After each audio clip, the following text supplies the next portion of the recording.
দরদের প্রথম শো থেকে আজকে পর্যন্ত, আজকে দরদের সপ্তম দিন। তো আজকে পর্যন্ত আমি দরদের মধ্যেই ডুবে আছি, সর্বপ্রথম হচ্ছে এটা। আর আজকে স্পেশাল শো, আজকে শাকিব ভাই আসছে, আপনারা সবাই এসছেন। আর দরদের প্রত্যেকটা শোতে সবাই স্টার্টিং থেকে এখন পর্যন্ত এত বেশি ভালোবাসা দিচ্ছে। তো এই জায়গা থেকে আমি আলহামদুলিল্লাহ অনেক অনেক বেশি ভালো আছি। এত বড় একটা সিনেমার সাথে যুক্ত হয়েছে, এই অনুভূতিটা কেমন ছিল যখন এই অফারটা পান?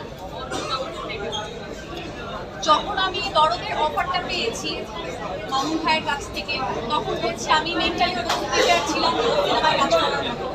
আর যেহেতু এটা আমাদের মেগা স্টারের সিনেমা, তো অনেক কিছু বিবেচনা করার পর তারপর আর না করতে পারি নাই। ব্যাপারটা এরকম ছিল যে মানে রেডি না থাকা অবস্থায়ও আমি আর না করতে পারি নাই, যেহেতু এত বড় সুযোগ এসেছে। ওই জায়গা থেকে আমি অ্যাট ফার্স্ট অনেক বেশি নার্ভাস ছিলাম, বাট যখন